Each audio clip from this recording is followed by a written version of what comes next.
premier invité est le général 2S Henri Roure, que je vous présente brièvement. Le général Henri Roure est l'archétype de l'intellectuel militaire qui, au lieu de profiter d'une retraite paisible, a joué à la pétanque, a préféré déclarer la guerre. Il déclare la guerre à qui? Aux institutions qu'il juge molles. Attendez-vous à des analyses ciselées, très critiques, et souvent à des solutions qui, si elles étaient mises en œuvre, feraient regretter à ses adversaires de ne pas être restés au service actif. Le général Roure est un officier général issu des troupes de marine dont je suis moi-même issu. Donc vous avez ici beaucoup de troupes de marine. Ça ne veut pas dire qu'on est dans la marine. Hein, on est des militaires, mais sur terre. Mais normalement, c'est la coloniale, c'est qu'on est à l'étranger, mais maintenant, il n'y en a plus. Donc on est tous sur le territoire français. C'est un Saint-Cyrien, breveté de l'école de guerre, et vous êtes aussi docteur d'État en sciences politiques. Le thème que vous aborderez aujourd'hui concerne les réflexions d'un citoyen sur la violence. Comment le peuple finit par mettre en œuvre une légitime violence pour préserver son existence. Vous êtes l'auteur d'un livre que je vous recommande. Le patriotisme français est un humanisme, dans lequel vous abordez une vision patriotique intégrant l'héritage culturel et religieux français. Je vous demande d'applaudir le général Roure. Merci.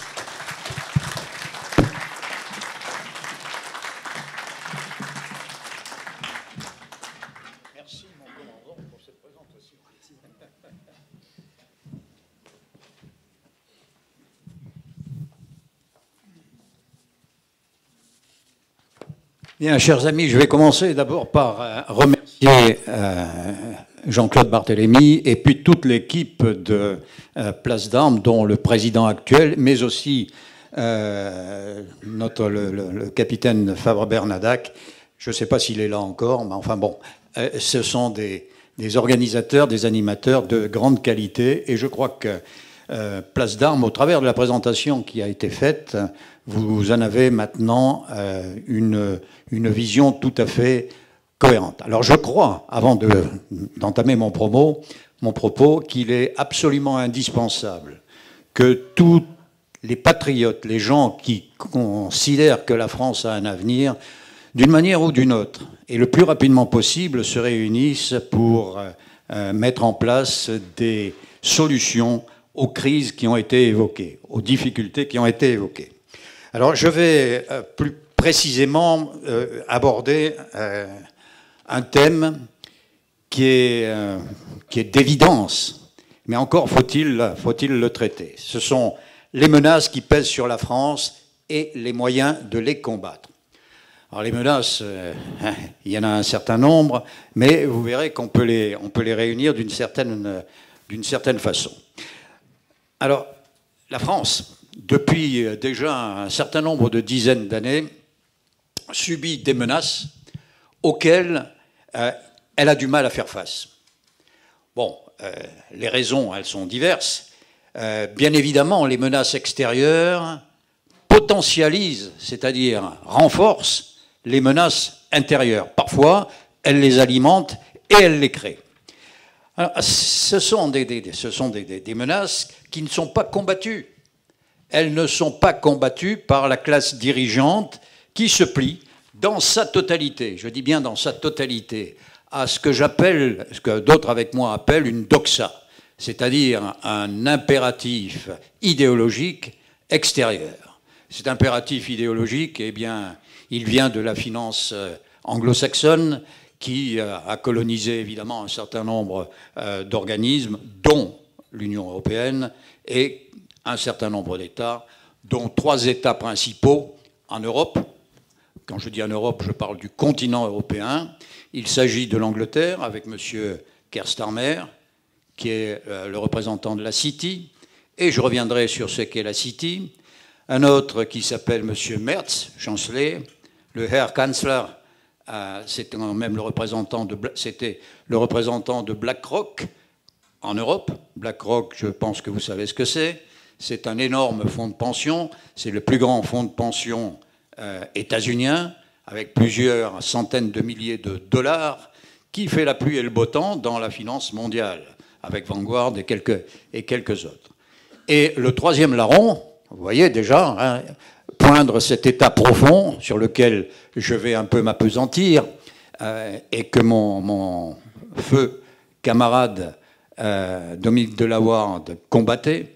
Hein. Le troisième larron, vous pouvez me dire son nom? Évidemment, évidemment. Lui, c'est Rothschild. C'est Rothschild. Alors Rothschild, c'est une famille qui a été lancée dans la finance à la fin du XVIIIe siècle et qui a rayonné sur les principaux pays européens de l'époque, donc l'Angleterre, l'Autriche, évidemment l'Allemagne, l'Italie, hein, et la France. Et puis cette famille qui est très endogamique a essaimé dans le monde entier. Et aujourd'hui, vous verrez dans le fil de mon propos que cette famille, avec une autre famille dont le nom vous est également connu, Rockefeller, dirige la finance internationale avec quelques autres, dont Soros. Ça aussi, c'est quelqu'un dont vous connaissez le nom, et qui constitue, avec un certain nombre d'institutions, ce que moi j'appelle la plutocratie internationale, et que d'autres, dont Dominique, appelle ou appelait l'État profond. Alors ces menaces, elles sont concentrées sur l'appartenance de notre pays à la conséquence de ce pouvoir détenu par cette énorme finance internationale et ce qu'on peut appeler le pseudo-Occident. L'Occident, c'est une civilisation. Mais aujourd'hui, on voit très bien que cet Occident, tel que nous le concevions, tel que nous pouvions l'aimer, l'admirer, dans sa puissance, dans sa propension à exporter le beau, le grand, la qualité, cet Occident a disparu. Aujourd'hui, je dirais, et je ne fais pas de provocation en disant ça, la seule puissance véritablement occidentale dans la tradition de l'Occident, c'est la Russie. Je choque personne? Bon, alors je continue. Alors je continue. Bon, donc toutes les menaces qui pèsent sur notre pays sont concentrées dans l'appartenance de la France à ce pseudo-Occident. Cette domination s'exprime directement au travers, évidemment, d'institutions internationales. La première, celle que nous subissons au quotidien, c'est l'Union européenne. C'est l'Union européenne et l'OTAN. Mais pas seulement. Si nous survolons l'histoire, qui va aboutir à cette subordination de la France, à cette plutocratie qui est au pouvoir, cette plutocratie anglo-saxonne avec ses alliés, hein, par le biais de la construction européenne et de l'OTAN, nous pouvons constater qu'elle remonte à loin et que le principal acteur en est la finance, que je viens de décrire sommairement, associée aux États-Unis. Associée aux États-Unis. Alors, cette finance associée aux États-Unis, ça date du tout début. Aujourd'hui, il y a une évolution. Après 250 ans, et j'y reviendrai, il y a une évolution, un découplage entre l'État profond et les États-Unis, et le gouvernement états-unien. Alors, il faut toujours garder à l'esprit l'origine des États-Unis. L'origine, plus exactement, de la classe dominante des États-Unis. Et surtout, l'orgueilleuse prétention de ses fondateurs. Vous avez bien évidemment tous entendu parler du mythe de la Mayflower, hein, des pères pèlerins, qui se sont considérés très vite comme le second peuple élu. Vous vous rendez compte? L'ambition, le premier peuple élu étant évidemment le peuple hébreu, hein, le second étant le peuple qui s'installait sur le sol américain. Et vous voyez, alors, tout est dans tout et réciproquement, et comme disait Churchill à un journaliste qui lui posait la question, Monsieur, alors qu'il était retiré des affaires, Monsieur le Premier ministre, comment avez-vous pu être un grand personnage? Et Churchill a répondu, en apprenant l'histoire. En apprenant l'histoire. Quand on ne connaît pas l'histoire, on ne peut pas regarder l'avenir, et surtout, on ne peut pas aimer un pays. On ne peut pas aimer un pays. Donc ces gens-là étaient marqués par cette idée d'être le deuxième peuple élu. Aujourd'hui, cette relation quasiment intime entre Israël et les États-Unis, eh bien, elle naît de là. Elle naît de cette époque. Il y a toujours eu une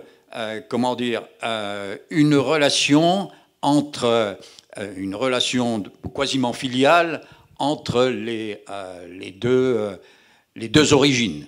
Entre les deux origines. Alors, il faut savoir que ces Pilgrim Fathers, ces pères pèlerins, étaient au plan religieux, étaient des calvinistes, parfois des luthériens, mais ils participaient tous à la réforme. Et quand ils se sont installés, bon, il y avait d'autres, sur les 13 colonies, il y avait d'autres implantations que celles des pères pèlerins. Ces gens-là ont organisé la colonie d'une manière qui restera, qui imprimera l'histoire, les 250 ans d'histoire des États-Unis. Supériorité des Blancs anglo-saxons. Supériorité des Blancs anglo-saxons. Et protestants, évidemment.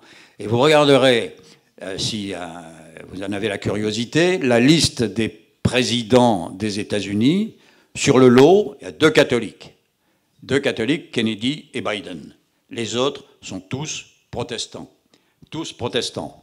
Et tous sont liés aux successeurs des pères pèlerins que l'on va appeler les WASP, les White Anglo-Saxon Protestants.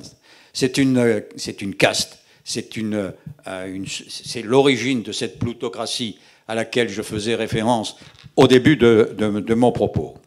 Et évidemment, ils ont repoussé par tous les moyens, comme leur croyance en Dieu et au fait surtout qu'ils étaient élus de Dieu, leur autorisait beaucoup de choses. Ils ont repoussé par tous les moyens les frontières initiales des 13 colonies. Et tout leur était permis. Le « In God we trust ». Nous croyons en Dieu, Dieu est avec nous, Dieu nous fait confiance. Ben ça évoque quoi? Ça évoque le Gott mit uns, d'un autre peuple racialisé, et éventuellement aussi au délire du Al-Akbar, des musulmans prompts à justifier leur massacre, leur tuerie, en faisant appel au soutien supposé de Dieu.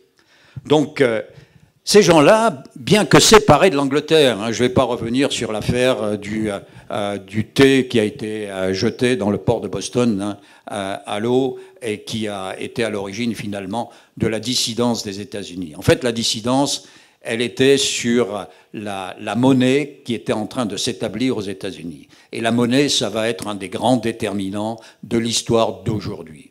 Cette monnaie qui prendra le nom de dollar.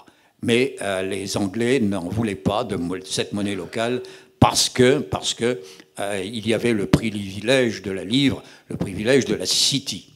Le privilège de la city. Alors, je rappelle que ces gens-là, ces Pilgrim Fathers et puis les colons, étaient les seuls à pouvoir voter. Et que ceux qui se sont installés par la suite, ce n'est que très lentement qu'ils ont obtenu ce droit de vote. Pour info, les Noirs américains n'ont obtenu le droit de vote qu'en 1964. Et les Indiens, les tribus indo-américaines n'ont obtenu le droit de vote qu'en 1948, pour des raisons un peu plus spécieuses. Et ces WASP, aujourd'hui, gouvernent toujours le pays. Ces WASP, donc les héritiers des Pilgrim Fathers. Et cette organisation, elle est reproduite jusque dans la structure des États-Unis d'aujourd'hui. Il faut savoir que jusque dans les années 70, ça fait 50 ans, les octavons, c'est-à-dire ceux qui avaient 1/8 de sang noir dans les veines, encore que le métissage avait été interdit à un moment, mais enfin bon, ça se passait, jusqu'à octavons étaient considérés comme noirs. Et ce racisme, on l'a bien vu à l'époque de Wilson. Wilson, le président états-unien de la Première Guerre mondiale, qui s'est trouvé confronté au Sénat, à cette époque, juste avant la guerre, à une question. Tenez-vous bien, est-ce que les Italiens doivent être considérés comme des Blancs? Ça peut vous paraître curieux, hein, totalement étrange. Mais pourquoi? Tout simplement parce que la plupart des Italiens qui émigraient à ce moment-là aux États-Unis venaient du Mezzogiorno, du Sud. Et ils étaient allés, un peu comme les Sud-Américains, les Chicanos. Donc le Sénat a débattu là-dessus.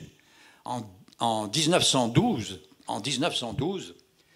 les Japonais qui avaient flanqué une raclée, pas aux Chinois, ils occupaient le Manchukuo, non, une raclée aux Russes, grâce à Émile Bertin d'ailleurs, je vais y revenir, ça me fait plaisir, se sont plaints devant les Alliés du traitement xénophobe du gouvernement états-unien à l'endroit des migrants japonais. Donc vous voyez, c'est imprimé dans l'âme états-unienne. Pourquoi aujourd'hui les États-Unis sont bâtis en communauté? Eh bien, ça revient à ça, ça remonte à ça. Les communautés se comparent, les communautés elles s'affrontent, et puis elles se hiérarchisent. Et au sommet de cette hiérarchie, vous avez toujours cette hiérarchie blanche qui est devenue une hiérarchie financière qui domine le dollar et avec laquelle, évidemment, aujourd'hui, le monde entier est obligé de traiter. Alors, je fais une petite parenthèse parce que ça m'amuse de voir à quel point les Français ont été très bons dans le passé. Et Émile Bertin, qui était un ingénieur général de l'armement, spécialiste maritime, a été appelé par les Japonais pour construire la flotte japonaise. Et il y est allé, et il a tellement bien réussi que la marine japonaise a flanqué une raclée à la marine russe. Voilà, je ferme la parenthèse. Et ça me faisait plaisir de citer Émile Bertin. Alors, c'est évident que l'État états-unien est sous la coupe, jusqu'à maintenant, a été sous la coupe de cette oligarchie. Vous vous souvenez également de l'ambition géopolitique de ce pays. Je ne vais pas vous détailler la doctrine de Monroe, le président des États-Unis de la mi du 19e siècle, qui interdisait de fait aux Européens de se mêler des affaires du continent américain. Et du corollaire de la doctrine de Monroe, au début du XXe siècle, Theodore Roosevelt, qui était alors président, le cousin de celui qui sera président pendant la Seconde Guerre mondiale, Theodore Roosevelt, qui, lui, a élargi cette doctrine en disant que les États-Unis, malgré eux, seraient obligés d'intervenir quand ils considéreraient que les droits humains, vous vous rendez compte, les droits humains, il faut oser, les droits humains seraient menacés.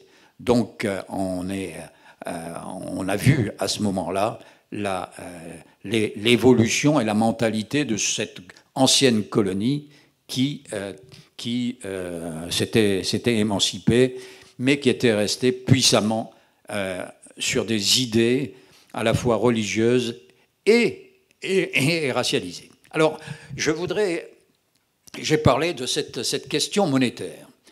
Le dollar s'est créé, vous savez d'où vient le mot dollar, c'est tout à l'heure, je crois que c'est une monnaie espagnole, mais à l'origine c'est une monnaie autrichienne, C'est l'impératrice Marie-Thérèse qui l'avait... enfin, c'est sous l'impératrice Marie-Thérèse que le dollar, enfin le thaler avait été créé. Et donc le dollar s'est progressivement créé. Mais il a fallu quand même organiser cette monnaie. Et c'est créé, je passe le détail parce que là il me faudrait une deuxième conférence, c'est créé une banque, enfin une sorte de banque, une association de banques qui s'appelle la Réserve fédérale, qui est tout sauf une banque d'ailleurs, et qui est sûrement pas une banque dépendant du gouvernement des États-Unis. Ce sont des privés, dont Rothschild, dont Rockefeller, qui tiennent la Fed, ce que l'on appelle la Fed. Et un autre participant à la Fed, c'est la Citi. C'est la Citi. Vous avez actuellement une association, une collaboration, ou une parenté, appelez ça comme vous voulez, entre la Fed et la Citi. Pour info, le revenu apporté à l'Angleterre, enfin au Royaume-Uni, par la Banque d'Angleterre ou la Citi, c'est 1/6 du PIB du Royaume-Uni. C'est pas mal. Mais vous ne pouvez pas imaginer, étant donné ce lien monétaire, qu'il y ait la moindre différence d'intérêt entre Londres et Washington. Les gouvernements peuvent passer, la monnaie, le dollar, est tenu par les banquiers. Quand le gouvernement états-unien a besoin d'argent, il se trouve vers la Fed, c'est-à-dire vers des privés. Et c'est là que naissent les bons du Trésor, et c'est là que... on va y revenir. Alors, comment en est-on arrivé à cette domination des États-Unis? Évidemment, cette ambition hégémonique n'avait pas pu s'exprimer lors de la Première Guerre mondiale, tout simplement parce que Wilson, qui avait fait un plan en 14 points, où la récupération par la France de l'Alsace et du département de la Moselle, ce que les Allemands appellent l'Alsace-Lorraine, n'arrivait qu'en 6e position, alors que ça avait été l'objet de la guerre. Ça avait été l'objet de la guerre. Donc, présenté au Sénat des États-Unis, ce plan a été rejeté. Et puis, il faut dire que Clemenceau a tout fait pour que tout cela parte. Ce qui a fait que la France est restée la première puissance mondiale jusqu'à la Seconde Guerre mondiale. Mais il n'empêche, il y avait le travail des financiers. Alors certains des spécialistes vous diront que 1929 c'était nécessaire, ça avait été voulu, que la montée d'Hitler avait été subventionnée par les banquiers. Bon, on passe là-dessus, ça n'est pas probant. Mais la Seconde Guerre mondiale, elle va être la première véritable étape de la domination des États-Unis. Ils ont été l'atelier du monde, un peu comme la Chine l'est en ce moment. Ils ont été l'atelier du monde et puis ils ont donc participé aux opérations. Je le dis dans un bouquin, il ne faut pas raconter qu'ils ont gagné la Seconde Guerre mondiale. Ceux qui ont gagné la Seconde Guerre mondiale, c'est peut-être là aussi l'armée française, c'est peut-être aussi l'armée russe, c'est peut-être aussi la résistance et un certain nombre d'autres combattants. Bon, là, je suis en train de me laisser embarquer, mais il faut avouer les choses. C'est Hollywood qui a gagné la Seconde Guerre mondiale. C'est Hollywood. Le débarquement du 6 juin, je vous rappelle que le 1944, le général de Gaulle n'a jamais assisté à la commémoration. Il avait raison. En revanche, le 15 août 1944, lorsque l'armée française, 100 000 hommes, a débarqué en Provence, là, c'était une commémoration qu'il aurait fallu faire. D'autant plus qu'en Italie, c'est grâce à l'armée française, au général Juin, et puis au général de Montsabert et ses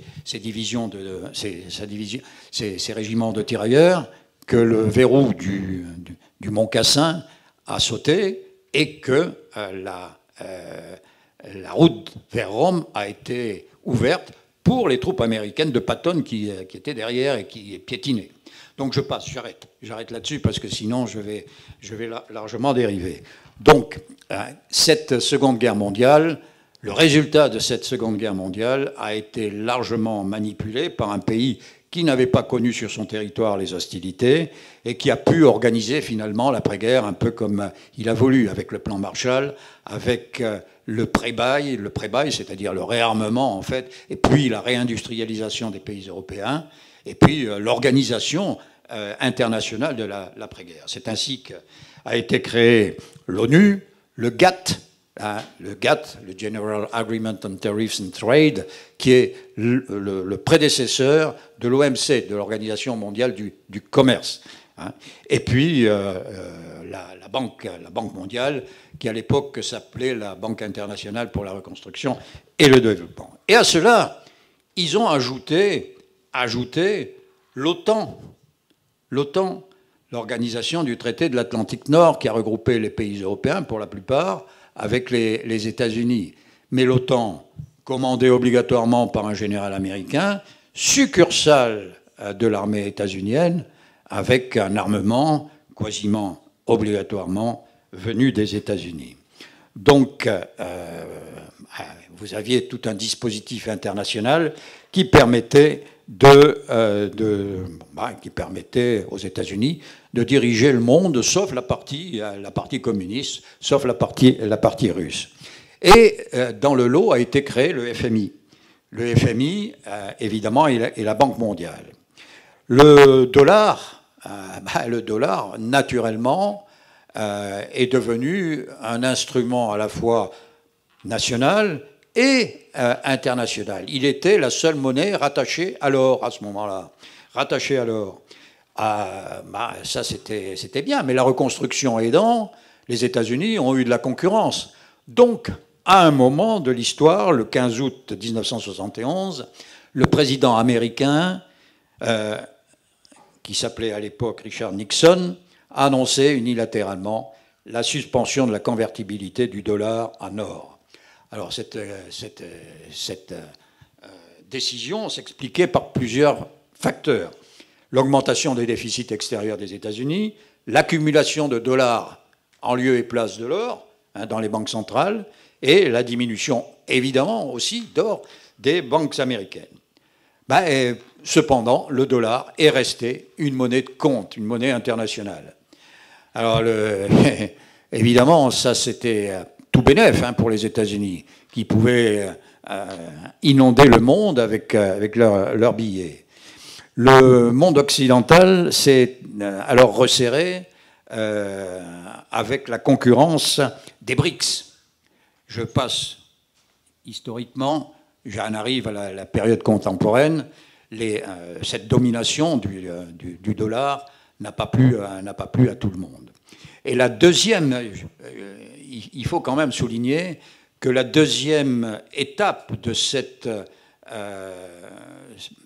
volonté, de cette expression de l'hégémonie états-unienne, c'est 1991. 1989, chute du mur de Berlin. 1991, effondrement de l'URSS. Et là, les États-Unis se sont dit, ça y est, nous avons gagné, nous allons pouvoir dominer le monde.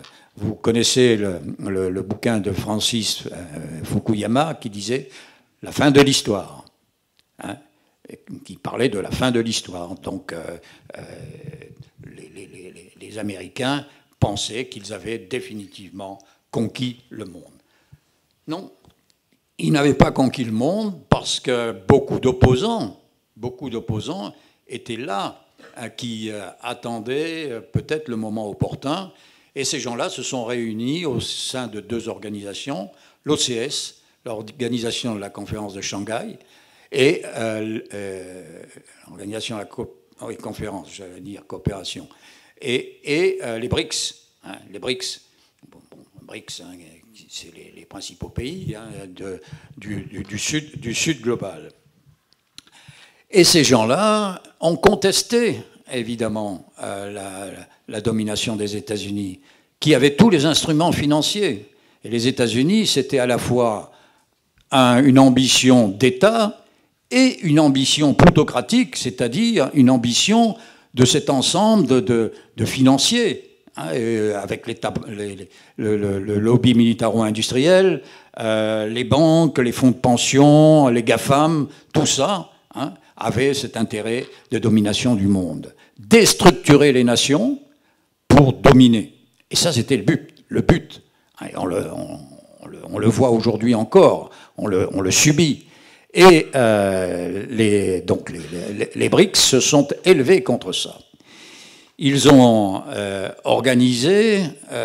organisés d'une manière beaucoup plus souple que l'Occident et d'une manière beaucoup plus égalitaire. Ils ont ainsi créé des moyens de transfert de capitaux. Les États-Unis avaient mis en place le SWIFT. Hein, le SWIFT, donc, qui permettait des échanges de capitaux de pays à pays, mais qui permettait aussi de contrôler ces échanges de capitaux. Ils ont mis en place aussi, je passe sur tous leurs moyens de contrôle, que sont les ONG, que sont les normitards, ou ITAR, que sont les... Enfin bon, bref, tout ce que la domination peut permettre, et surtout la domination quand elle repose sur une monnaie quasiment unique. Donc, il y a eu cette quasi-révolte des BRICS qui ont monté, eux aussi, leurs organismes d'échange de capitaux.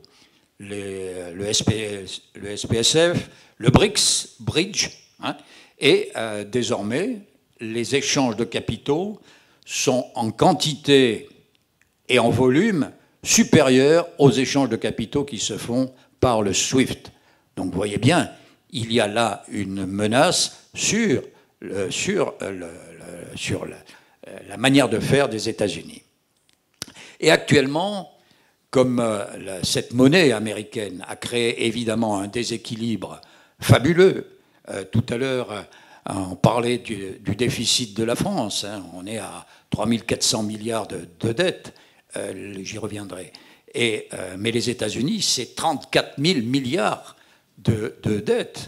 Et si on ajoute les dettes des États et la dette des particuliers, on arrive à 115 000 milliards de dollars de dettes. Ça ne peut pas tenir, ça peut pas perdurer ce genre d'affaires. Et donc les BRICS ont bien compris, et les États-Unis aussi ont compris. Or, aujourd'hui, eh bien, nous avons un découplage avec M.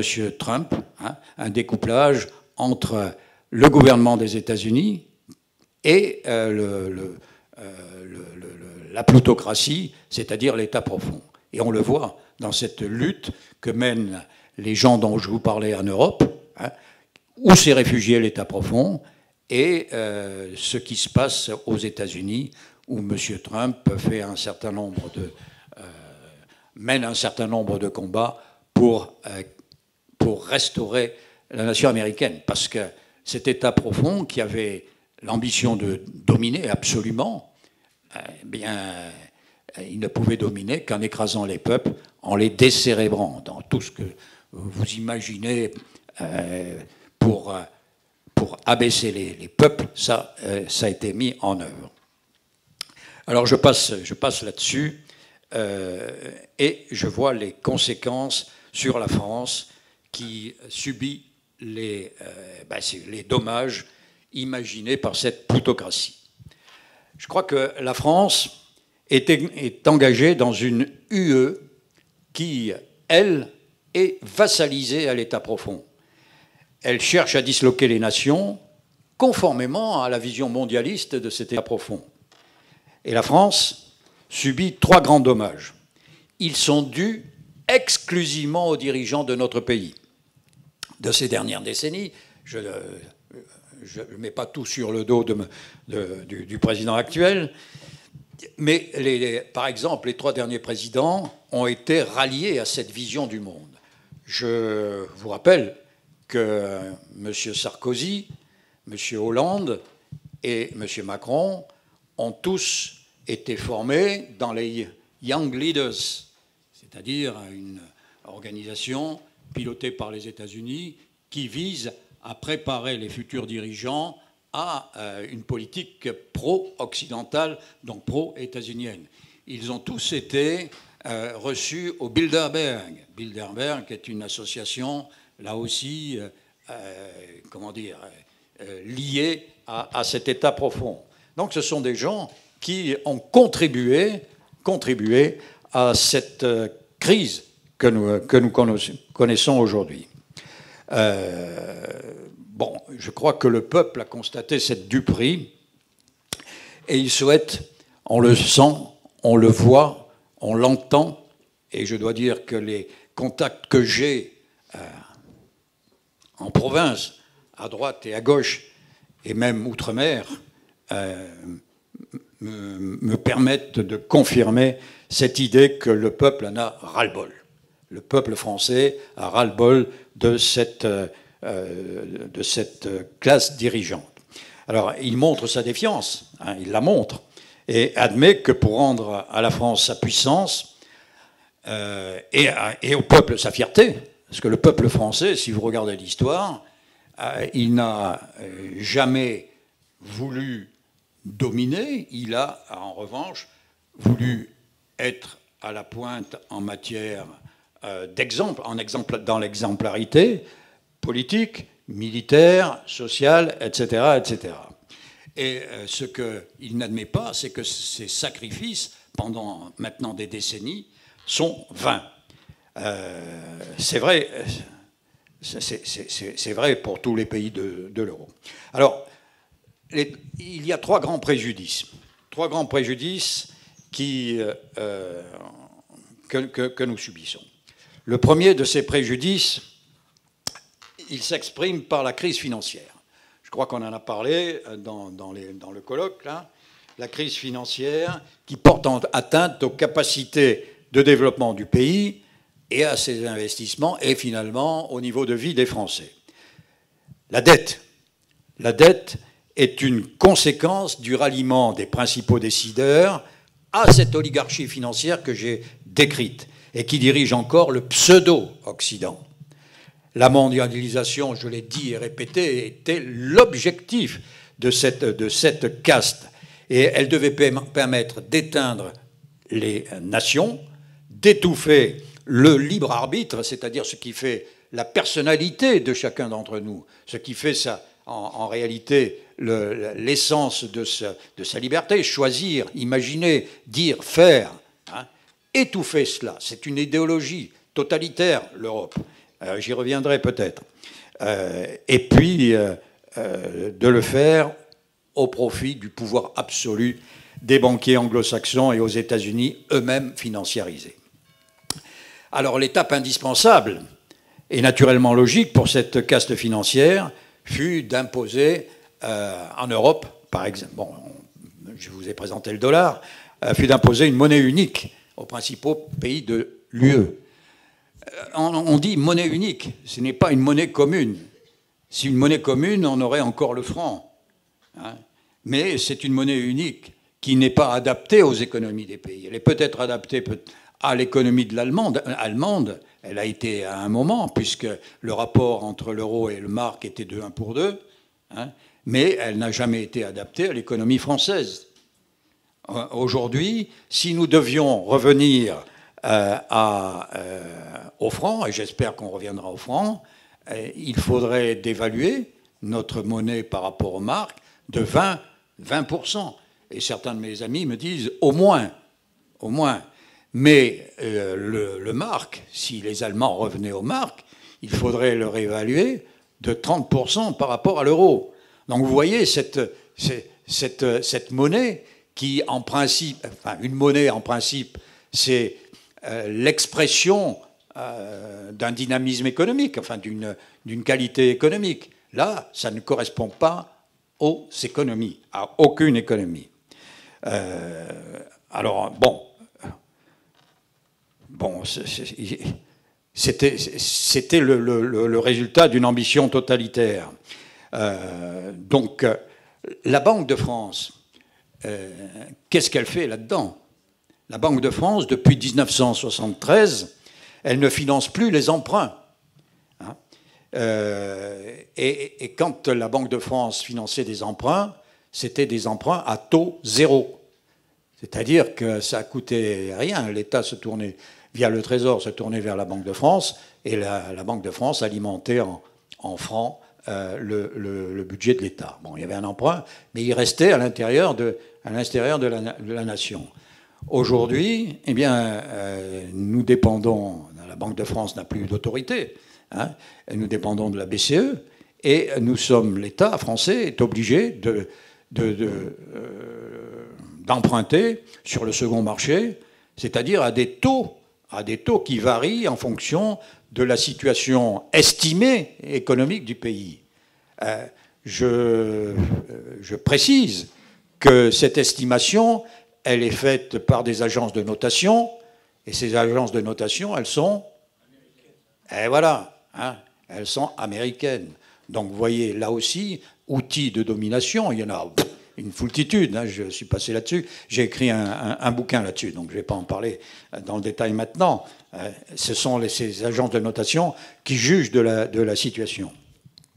Donc la France n'est plus maîtresse de sa dette. Elle peine aujourd'hui à rembourser les seuls intérêts qui équivalent pratiquement au budget de la défense. C'est énorme. C'est énorme. Remarquez, les États-Unis sont à peu près dans la même situation. C'est pour ça que l'Occident est incapable d'alimenter la guerre en Ukraine. Elle a perdu, d'ailleurs. Enfin, elle est perdue pour l'Occident, cette guerre. C'est clair, et c'est bien. C'est bien. Toutefois, cette dette, mes chers amis, cette dette, c'est du vent. C'est du vent. Les banques ne détiennent pas la contrepartie de cet argent qui circule. À l'exemple du dollar. À l'exemple du dollar. Avant, quand il y avait une référence à l'or, eh bien, vous aviez tant d'or dans les caves de Fort Knox ou de la Banque de France, ou d'ailleurs, et vous émettiez un certain nombre de billets, dont la valeur correspondait à votre avoir en or. Eh bien là, c'est fini. Découplage. Donc, on peut produire, les banquiers peuvent produire de la monnaie, en veux-tu, en voilà. Hein, c'est le quoi qu'il en coûte d'un certain personnage. Ben, quoi qu'il en coûte. Le problème, c'est que le remboursement de ces dettes, lui, c'est de l'argent réel. C'est de l'argent qui repose sur le travail des Français. Mais l'argent qui a été prêté, il repose sur rien. C'est du vent. C'est du vent. Alors, et ce sont des banques privées. Je vous rappelle que la Fed, c'est une banque privée, et que la City, la Banque d'Angleterre, c'est aussi une banque privée. Donc, on est entièrement lié à la plutocratie financière, à l'État profond, monétairement, financièrement, économiquement et, d'une certaine manière, politiquement. Voilà. Donc ça, c'est une menace considérable. Regardez, la BCE, donc la banque européenne, donc l'UE, possède 4 000 milliards d'euros de dette des États. La Banque centrale européenne ne peut pas prêter d'argent, c'est statutaire, aux États. En revanche, ce qu'elle fait, toujours pour contrôler, elle rachète les dettes aux banques privées, les dettes des États aux banques privées. Ce qui fait qu'aujourd'hui, sur 4 000 milliards d'euros détenus par la BCE de dettes des États, eh bien, il y a 700 milliards qui sont des dettes françaises. Ça fait 18%. Mais pourquoi rembourserait-on cet argent qui est du vent? Je vous pose la question, réfléchissez. Il n'y a aucune raison. Il n'y a aucune raison. Qui plus est, il suffirait de dire, si nous avions des gouvernants dignes de ce nom, on réforme la BCE. La BCE est soi-disant indépendante.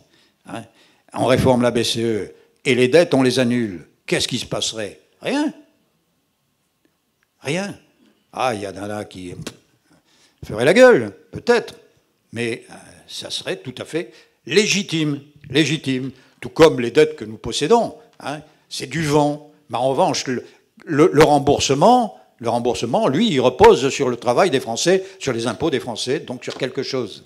C'est ça le scandale. C'est ça le scandale. Voilà, et puis, donc ces dettes, à un moment, je faisais allusion pour l'affaire du Covid, au quoi qu'il en coûte. Quoi qu'il en coûte. Oui, quoi qu'il en coûte. C'était du vent, mais c'était aussi délibérément une soumission au système. Une aggravation de la soumission au système. Et ça crée un cercle vicieux, évidemment, puisque quand vous avez des dettes, on veut les rembourser. Hein, mais qu'est-ce que ça entraîne? Une baisse de la consommation. On ralentit l'économie. La France se désindustrialise. On ne peut plus protéger nos innovettes, que d'aucuns appellent les start-up. Hein. Je cite dans mon bouquin l'ATCOR, mais l'ATCOR a été acheté par les fonds de pension américains. Je cite aussi l'affaire Alstom. Hein, tout ça. Et il y a des dizaines d'entreprises d'importance qui ont pu être rachetées par les fonds de pension états-uniens. Donc on appauvrit le pays. C'est pour ça qu'il faut régler ce système. Il faut tuer ce système. Je le dis très, très clairement, très nettement. Et heureusement, mes amis, heureusement, je ne suis pas seul à le dire. Hein, on est un certain nombre à le penser et à le dire. Alors, bon, ça c'est le premier dommage. Le second dommage, il est indiscutablement la conséquence de la perte de souveraineté de notre pays. Il s'agit, et ça c'est pour vous une évidence, il s'agit de l'insécurité. Il s'agit de l'insécurité. Elle y est de manière étroite à cette émigration débridée dont vous parliez tout à l'heure. Hein, oui, c'est vous qui en parliez. Cette émigration débridée qui ne peut pas être contrôlée. Pourquoi? Parce que nous avons signé les accords de Schengen et les accords de Maastricht. Les accords de Schengen, à l'époque de Mitterrand, c'était 5 pays. 5 pays qui se connaissaient. Moi, il n'y avait pas de problème entre eux. Hein. Mais maintenant, c'est quasiment toute l'Europe. Donc quand un migrant débarque en Grèce ou sur une côte quelconque, eh bien, il peut aller se balader où il veut et s'installer là où il veut. Donc ça, c'est une catastrophe. Parce que, qu'on le veuille ou non, cette émigration, c'est une émigration africaine et c'est une émigration musulmane, et l'islam n'est pas compatible avec la civilisation française. C'est clair. Ça n'est pas compatible avec le christianisme. J'ai écrit un bouquin qui s'appelle « Sauvons notre laïcité », et c'est sur la crise musulmane en France, et puis un deuxième qui s'appelle « Nous gagnerons cette guerre ». Et là, je détaille ce qu'est l'islam. Et je peux vous garantir que c'est pas une religion, tout au moins pour les dirigeants, pour ceux qui la pensent, qui la propagent, ce n'est pas une religion de paix et d'amour. C'est tout le contraire, c'est une religion de violence. C'est une religion de haine à l'égard des juifs et à l'égard des chrétiens. Donc c'est pas en admettant ces gens-là que l'on va sauver notre pays. Donc là, c'est encore la faute de l'Europe. Hein. Il n'y a pas... Vous savez, mon père disait, je reprends son expression, c'est un vieil officier de tirailleur, il n'y a pas à tortiller du cul pour chier droit. Hein. C'est la vérité. Il faut dire les choses, et quand on a dit les choses, il ne faut pas s'arrêter là, il faut combattre. Hein. Il faut restaurer la vérité et faire en sorte que les choses changent. Vous savez, j'ai lu 4 ou 5 fois le Coran. Chaque fois, j'ai découvert des versets de haine. J'ai découvert des versets de haine. Hein. Donc, il ne faut pas me raconter de coups. Hein. Bon, l'idéologie islamique est violente. C'est une idéologie, ce n'est pas une religion. Hein. Vous pouvez pas, c'est une secte. Vous ne pouvez pas quitter, apostasier l'islam sans être condamné à mort. Il y a 57 pays qui font partie de l'OCI,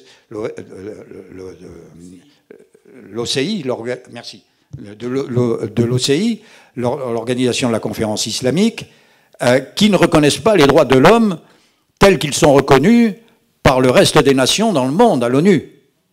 57 pays. Pour qui? C'est la charia. La charia qui est un extrait du Coran, avec toutes les contraintes que l'on peut imaginer. Et comme ils ne reconnaissent pas les droits de l'homme classiques, hein, ce que nous avons, nous, dans le préambule de notre Constitution, hein, en nous référant à la Constitution de 1792, à celle de 46 et aux droits de l'homme hein, de l'ONU, eh bien, ça, ils n'admettent pas. Donc, ne croyez surtout pas que l'on va pouvoir vivre avec X millions de musulmans. Ça n'est pas vraisemblable, ça n'est pas imaginable. Mais tout ça, si nous sommes dans cette situation, c'est bien parce que nous avons des frontières ouvertes. Là, je suis en train de préparer un article sur les frontières, d'ailleurs. Voilà.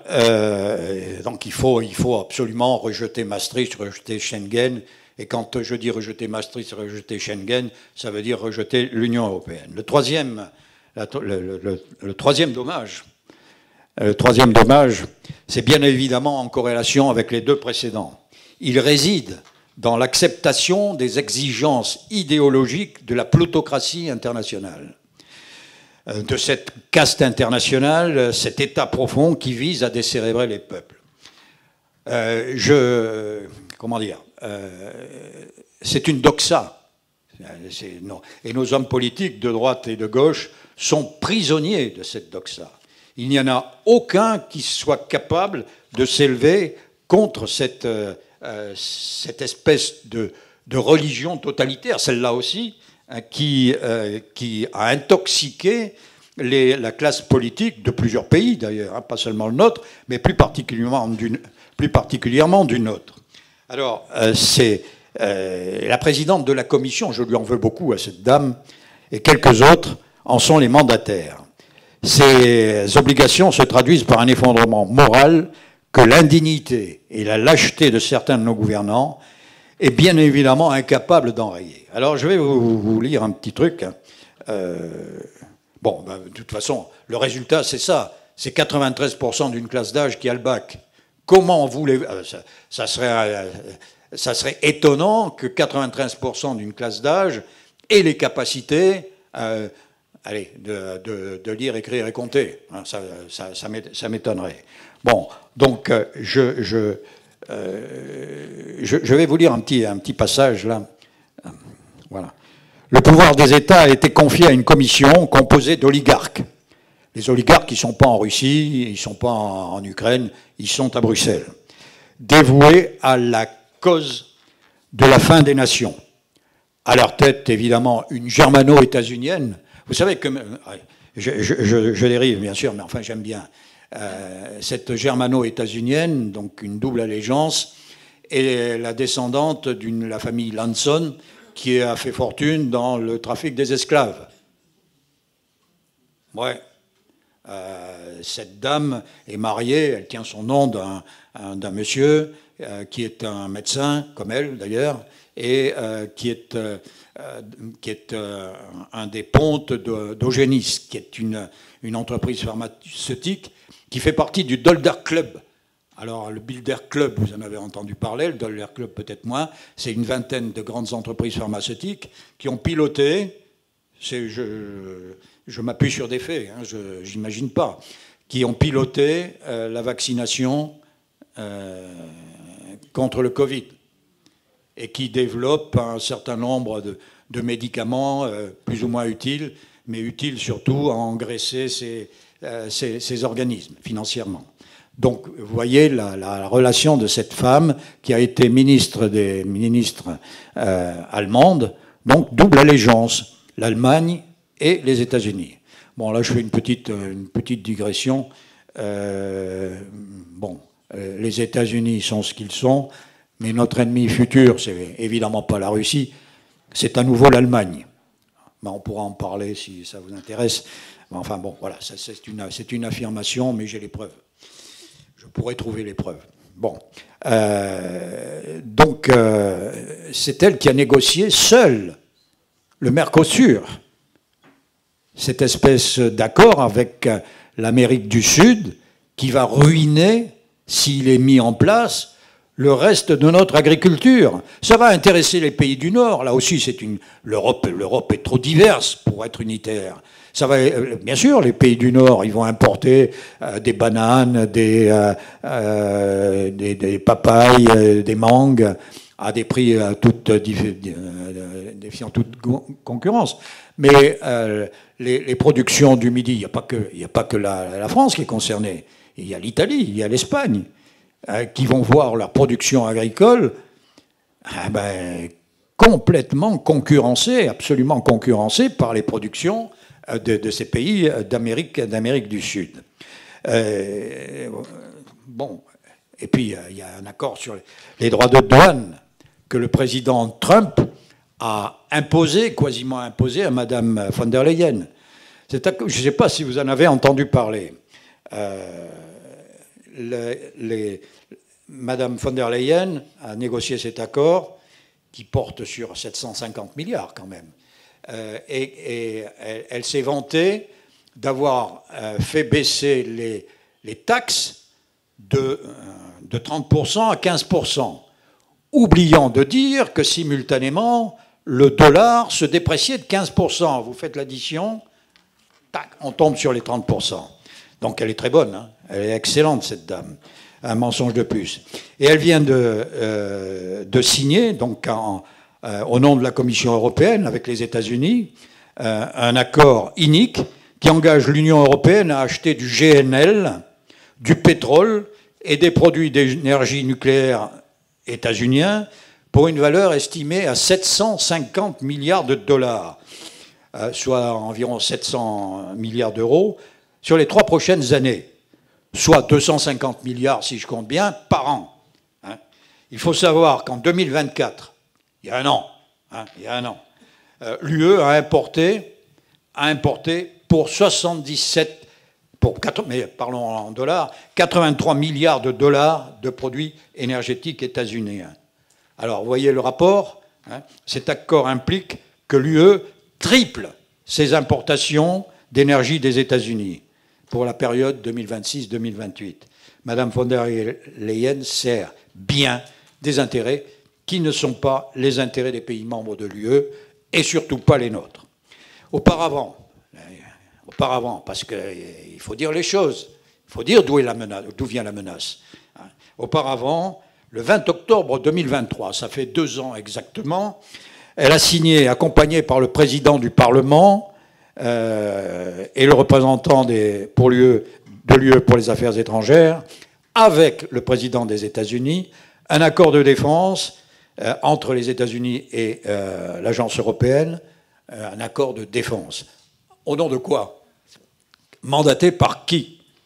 Le 22 novembre, donc un mois après, elle incita le Parlement européen, le dit Parlement, à voter la révision des traités sur le fonctionnement de l'UE, visant, tenez-vous bien mes chers amis, visant à la constitution d'un État fédéral européen. Ah oui. Et enfin, le 13 décembre 2023, a été votée la création d'un Conseil économique transatlantique sur la direction des responsables politiques des pays. Voilà, l'engagement idéologique que l'on subit se poursuit. Et la Commission, toujours elle, sous l'impulsion de Madame von der Leyen, a lancé le principe, et là aussi je vous demande de vous accrocher à vos chaises, hein, un bouclier européen de la démocratie. Un bouclier européen de la démocratie. Vous voyez d'où ça vient, hein? Le but véritable est attentatoire à la liberté des peuples. Il prévoit un régime de censure contre les partis et les plateformes qui contesteraient l'UE. Donc on n'a plus le droit de penser. C'est le libre arbitre dont je parlais tout à l'heure qui est en cause, c'est notre liberté individuelle. L'UE est attentatoire à la démocratie et à la liberté des personnes. Et le but, il permettrait d'agir contre tout ce qui pourrait être considéré comme de la manipulation et préparera la société, et vous vous rendez compte cet orgueil, à l'exercice de ce type de démocratie. Voilà. Donc il y a une somme qui est prévue pour ça. Voilà, je passe.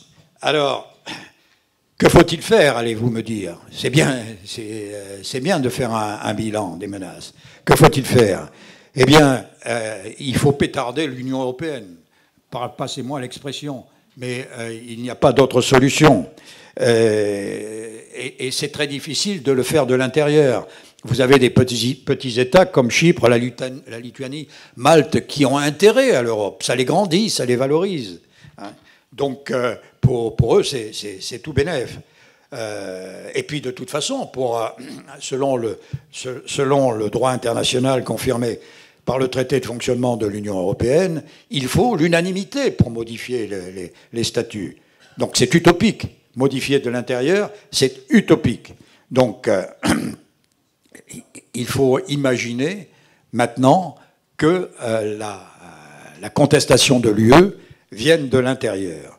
Et puis, il y a une chose qui est très difficile. Mark Twain le disait. Il est plus facile de tromper les gens que de les convaincre qu'ils ont été trompés. Et là, c'est dur. Je discutais l'autre jour par visioconférence avec quelqu'un qui me disait, mais on ne peut pas sortir de l'euro, c'est pas possible. C'est pas possible. Je lui ai dit, on est bien rentré dans l'euro. Hein, donc, on peut très bien faire le cheminement inverse. Le cheminement inverse. Voilà, donc, je crois qu'il y a un espoir avec la montée des patriotismes, la montée des nationalismes, non seulement en France, mais en Europe. Alors, je crois que notre pays ne trouvera son salut qu'en lui-même.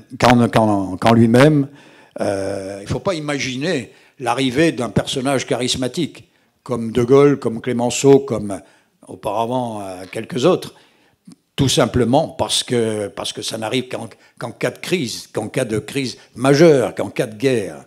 Bon, on peut toujours espérer, mais ça serait quand même très étonnant. Je crois que le peuple doit reprendre en main le pouvoir qui lui appartient. Je dis simplement que l'article 2 de la Constitution dit que le pouvoir appartient au peuple, qu'il exerce par ses représentants ou par le référendum. Le dernier référendum, c'était en 2005. Le peuple, on s'en méfie. Le peuple, on s'en méfie. Donc, il faut reprendre le pouvoir. Alors, plusieurs hypothèses pour ça. Il y en a au moins deux. Hein. La première passe par une élection massive de députés conformes à ce que l'on peut attendre de patriotes. Hein. Après l'organisation de l'État, elle sera entièrement à revoir. Je crois surtout que cette classe politique soumise à la doxa, elle est nulle et non avenue. Il faut s'en débarrasser. Je ne dis pas physiquement, attention, ne me faites pas dire ce que je n'ai pas dit, mais ils sont irrécupérables, ces gens-là, peut-être quelques-uns, hein, mais dans leur immense majorité, ils ne sont pas aptes à diriger ou à contribuer à la direction de la France. Donc c'est des personnalités nouvelles pour lesquelles il va falloir voter. La seconde hypothèse, eh bien, j'y croyais peu, mais il y a beaucoup d'indices qui me font pencher dans ce sens. C'est une révolte massive. Je crois que tous les ingrédients sont là pour que le peuple, à un moment ou à un autre, se révolte. On a eu quelques jacqueries avec les gilets jaunes, avec les agriculteurs, avec les bonnets rouges, etc., etc. Bon, mais tout ça a été contenu. Je crois que le ras-le-bol est tel aujourd'hui, je vous dis que j'ai des informations, hein, comme vous sans doute, que ça peut se fédérer. Et alors là, ça peut être très, très grave pour le système. C'est évident qu'il va falloir se préparer aussi à ce type d'événement, dans les deux cas. Dans les deux cas. Il faut travailler à ce que j'appelle le post-pseudo-Occident, et en France en tout cas, à succéder à cette classe qui nous dirige. Je crois que les décisions, si jamais cette équipe patriotique sur laquelle je n'ai pas le temps de faire un développement arrive au pouvoir, les décisions de sortie de l'UE, de l'euro, de l'OTAN doivent être concomitantes. Trop de liens unissent ces organismes. Je crois l'OTAN, c'est l'outil de défense de l'UE. Hein, c'est scandaleux. Sarkozy nous a réintégrés dans ce dispositif après 44 ans d'absence et je peux vous garantir que tout se passait très bien. Et que là, maintenant, on est concurrencé au plan militaire, au plan de l'armement par les États-Unis. Parce que quand on vend de l'armement à l'Ukraine, qu'est-ce qu'on fait? Ben, on achète du matériel américain. Le F-35 est pas bon, hein. Le Rafale est excellent, mais il ne viendrait pas à l'idée de la Commission européenne d'acheter des Rafales, hein.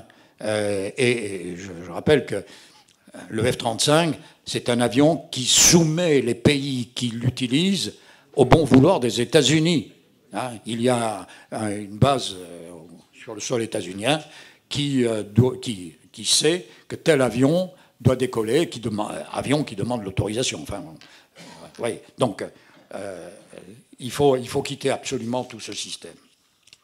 Le peuple français n'a pas été consulté par référendum depuis 2005 et il va falloir donc sortir. Je crois qu'il va falloir, à un moment ou à un autre, si une classe politique nouvelle apparaît, il va falloir mener la politique de la chaise vide pour en sortir. La chaise vide, c'est quelque chose qui avait été mené par le général de Gaulle et qui a duré du 30 juin 1965 au 30 janvier 1966. La France ne participait plus à rien. Pourquoi? Parce qu'un personnage qui avait été totalement retourné par les États-Unis où il avait été prisonnier, un nazi, Walter Hallstein, premier président de la Commission européenne, voulait mettre à bas la politique agricole commune, qui était un des rares avantages que la France tenait de cette CEE, de cette future Union européenne. Donc il faut lancer les choses comme ça, et puis dire, ça suffit, ça suffit. Bon, et il est fort probable que d'autres pays encouragés par la France suivront la politique française. Donc il faut redonner vie à notre Constitution. L'euro, j'en ai parlé, je vais pas revenir là-dessus. Il faut rétablir la hiérarchie des normes. Il y a quand même quelque chose de scandaleux, c'est que les trois hautes cours françaises, la Cour de cassation, le Conseil d'État et la troisième, le Conseil constitutionnel, se sont délibérément soumis au droit européen. C'est-à-dire que la Constitution française est en dessous du droit européen. C'est scandaleux. C'est le peuple français qui est géré par la Constitution. Et de toute façon, dans cette Constitution, il va falloir enlever le titre 15, qui s'appelle « de l'Union européenne ». Vous savez, il y a maintenant quelques dizaines d'années, il y avait un autre titre 15 qui s'appelait « de la communauté ». Vous vous en souvenez peut-être. La communauté, c'était le précaré, c'était les relations avec les pays nouvellement émancipés. Exit. Eh bien, là aussi, l'Union européenne, autre tentative, autre échec. Donc, on fout ça à la poubelle. Voilà. Et puis, ce que j'imagine, il m'aurait fallu 3 heures, 4 heures pour tout vous dire, mais il va falloir se rapprocher des pays avec lesquels nous avons des intérêts, qui pensent comme nous et avec lesquels nous pourrons contrer cet état profond. Il s'agit bien évidemment de la Russie, des BRICS. J'imagine, alors que Mme von der Leyen a dit que dans 3 ans, l'Europe serait prête à un conflit contre la Russie, complètement absurde. Je pense qu'au contraire, il faut que nous rétablissions les relations d'amitié que nous avons toujours eues depuis 1000 ans, sauf à quelques épisodes, hein, évidemment, avec la Russie et avec les pays, avec les BRICS. Voilà, chers amis, pour conclure, à l'heure de ce renouveau, ce réveil des nationalités que l'on nomme aujourd'hui multipolarisation, la France doit renouer avec l'utilisation des outils qui ont fait sa grandeur et sa puissance et s'insérer dans ce mouvement. Bon, elle peut développer de nombreux atouts, je ne vais pas y revenir, j'ai suffisamment écrit là-dessus, mais la France, c'est 11 millions de kilomètres carrés, hein, c'est pas 550 000, et si on additionne les terres émergées, c'est 650 000 kilomètres carrés. La Guyane que M. Macron prenait pour une île, c'est la superficie de l'Autriche. Bon, ne serait-ce qu'à ce plan-là, nous avons toutes les ressources possibles pour développer nous développer en parfaite autonomie. Et le PDG de Dassault le disait devant la commission de la défense nationale, moi, je défends l'industrie de pointe française, il faudrait vous aussi, messieurs les politiques, et mesdames les politiques, que vous en fassiez autant, que vous défendiez la France. Voilà, j'ai terminé.